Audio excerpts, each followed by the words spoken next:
सांग माने आपण माने जानिथिबे आजिकाली दुनिया रे लोक माने बहुत बहुत खराब खराब काम करुचंती जहा द्वारा कि सेमाने बहुत दुख पाउचंती जीवन रे सेमाने सबुठारु अधिक दुख पाउचंती कष्ट पाउचंती सेथिपई से सब जिंस से जेतेबेले सही न पारुचंती बाध्य होई से सुइसाइड करि देउचंती।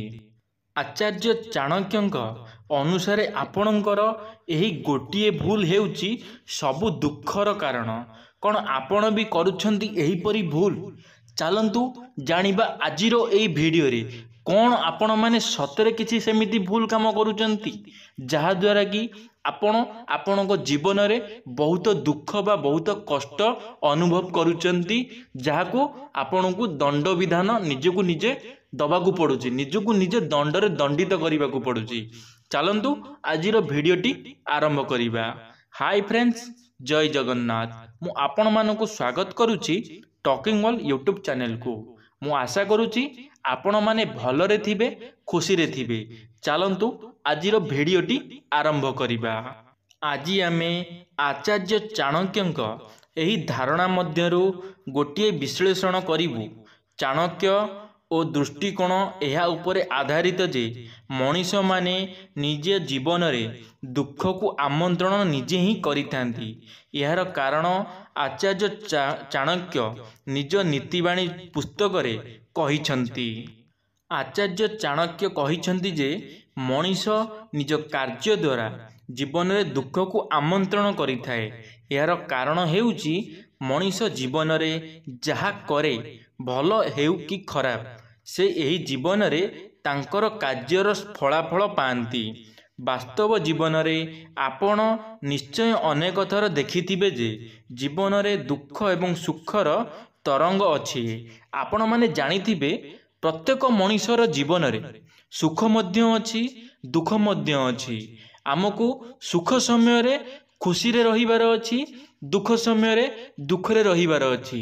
आमको ए जिनस माइंड रे रखिबार अछि जे कि आम जीवन रे जो दुख अछि, दुख आम जीवन रे केबे सब दिन पई रहिबो नाही कि सुख आम जीवन रे केबे सब दिन पई रहिबो नाही। कारण ए दुईटी जिनिस आम जीवन रे केबे चिरस्थायी नुह। गोटे मुद्रार जेमिति दुई पार्श्व अछि सेही परी आम जीवनर दुई पार्श्व रहुची, सुख एवं दुख। ए दुईटा जिनिस को आमको खाप खाई चलिबार अछि। जदि उभय जिनिस अस्थायी किंतु एही दुईटी जिनिस हेउची मानव कार्यर फलाफल जहाकु तांकु एही जीवन रे भोगिबाकू पड़िबो। मानव जीवन रे किछि स्थायी नुहे। जदि तांको जीवन रे दुख एवं जंत्रणार छाया थाए तेबे एहा हेउची तांकर कार्यर फलाफल। तथापि मनीषर एही प्रकृति अछि जे से दुख समय रे कुहंती जे से जीवन रे जहा करिछंती जेउथि पई तांकु एही सबु कष्ट भोगिबाकू पड़िबो। किंतु सेही समय रे से भूली जानती जे से जहा करिछंती ता भोगुचंती। आपण माने गोटे कथा माइंड रे निश्चिंत रखिथिबे। आपण माने जे जिनसटा को भाबंती मन रे कि मो भाग्य रे जहा अछि ताहा हेउची, सेटा संपूर्ण भाव रे आज्ञा भूल। आपण एटा केबे भाबंतु नाही कि आमे जहा माने आम भाग्य रे जहा अछि, आम भाग्य रे भगवान जहा लिखिचंती आमको से सब जिनस भोगिबाकू पड़ुची, से सब संपूर्ण भाव रे भूल। काहे कि ना आपण जेमिति कर्म करूचंती आपनको आपणकर कर्म हिसाब रे आपनको आपणको भाग्य रे जहा लिखा अछि सेटा भूल। आपणको कर्म हिसाब रे आपनको कार्य मिलुची, कर्म हिसाब रे आपण चलुचंती। आपण जदि कोनसी गोटे भल कर्म करूचंती तो आपण भल भाव रे रहउचंती। जदि आपण माने जीवन रे भल कर्म करिवे नाही, लोक मानको भल भाव रे देखिबे नाही, लोक मानको प्रति सबुबेल पई घृणा भाव रखिबे मन भितरे, तो आपण माने एमिति ही भोगिबे जीवन रे। आपण माने जीवन रे केबे खुशी रे रहि परिबे ही नाही। ए जिंसटा को निज माइंड रे रखंतु। आपण सबुबेल पई लोकंको भल पाइबाकू चेष्टा करंतु, ना कि लोक मानको घृणा करिबा छाड़ी दियंतु। काहे कि ना यदि आपण माने आजि काहाको घृणा करूचंती, जेतेबेले आपण गोटे समय आसीबो लोक माने आपणको मध्य घृणा करिवे। सेति पई समस्तको भल पाइबा शिखंतु, घृणा करिबा नुहे। भल कार्य द्वारा भल ଏବଂ ଖରାପ କାର୍ଯ୍ୟ ଦ୍ୱାରା ଖରାପ ହୋଇଯାଏ। ଅନ୍ୟପଟେ ଯଦି ମାନବ ଜୀବନରେ ଦୁଃଖର ଲହରୀ ଥାଏ ତେବେ ଏହା ମଧ୍ୟ ତାଙ୍କର କାର୍ଯ୍ୟର ଫଳାଫଳ। କିଛି ଲୋକ ଖୁସିର ଛାୟା ଆସିବା ମାତ୍ରେ ଗର୍ବ କରିବା ଆରମ୍ଭ କରିଦିଅନ୍ତି। ଏହା ଆଦୌ କରିବା ଉଚିତ ନୁହେଁ। ଆପଣମାନେ ଜାଣିଥିବେ ଆଜିକାଲିର ଲୋକମାନଙ୍କ ମନ ଭିତରେ ଗର୍ବ ଅହଙ୍କାର ବହୁତ ବଢ଼ିଗଲାଣି। ଛୋଟିଆ ଛୋଟିଆ କଥାକୁ ନେଇ ଯଦି ଆଜି ତାଙ୍କ ଘରେ ଗୋଟେ ଫଙ୍କସନ୍ ହେଉଛି କି ଗୋଟେ ଘରେ ଗୋଟେ ନୂଆ କିଛି ଜିନିଷ ଆସୁଛି ନା, ସେ ଜିନିଷକୁ ନେଇ ମନରେ ବହୁତ ଗର୍ବ କରୁଛନ୍ତି କି ଜାଣିଛେ ଆମ ଘରକୁ ଆଜି ଗୋଟେ ନୂଆ ଜିନିଷ ଆସିଛି।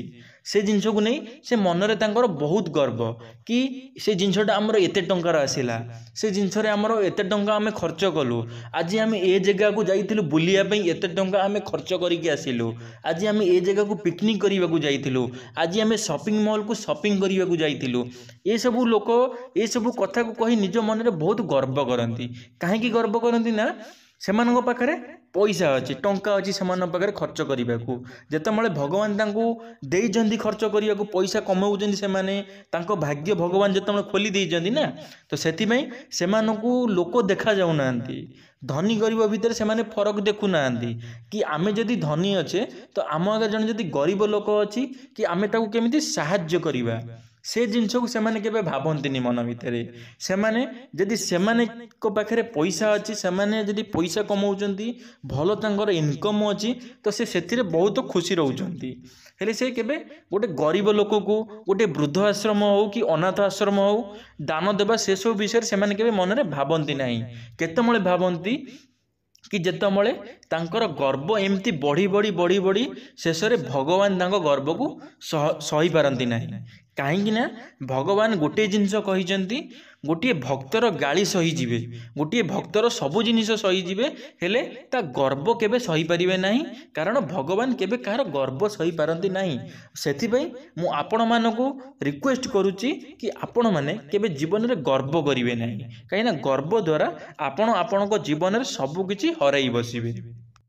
କାରଣ ଆପଣମାନେ ତ ବହୁତ ଭଲ ଭାବରେ ଜାଣିଥିବେ ସୁଖ ଏବଂ ଦୁଃଖ ମୁଦ୍ରାର ଦୁଇ ପାର୍ଶ୍ୱ।